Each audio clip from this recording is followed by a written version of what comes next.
Are you looking to supplement your power needs with solar or even go entirely off-grid? Our 5400W 15KW solar kit is a great choice. The solar panels produce the power, the batteries store it for later use, and the inverter converts the current from the solar panels and batteries into alternating current usable by most everyday appliances. Don't forget to set your inverter's charging priority, which determines how your battery bank is charged from different sources.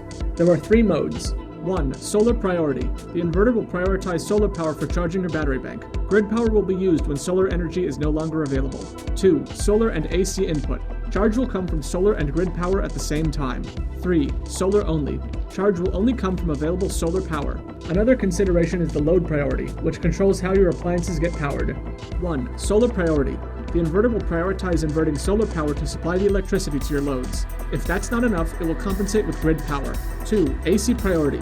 The inverter will primarily use grid power and only use DC inputs if AC power is not available. 3. DC priority. The inverter will prioritize inverting from solar panels first, followed by battery power, and then only resort to grid power once the low battery warnings trigger. You can connect up to 10 of these batteries in parallel for up to 51.2 kWh of energy storage, and as many as 6 inverters for a wattage of 39 kilowatts. Monitor the status of your hybrid inverter charger via our mobile monitoring Bluetooth app, WatchPower. Configure settings remotely and see information like device status, history data, and alerts. With strong energy generation and storage, these kits can power your home, cabin, or office. They can supply the majority, or possibly all the energy you'll need, depending on your power consumption needs. Solar Kits by ExpertPower. ExpertPower accepts no liability for any damages, injuries, or losses that may arise from the use of this information or the installation of the solar array. The responsibility for proper installation lies solely with the qualified technician or electrician. Stay safe and ensure a reliable solar installation by entrusting this task to a certified professional.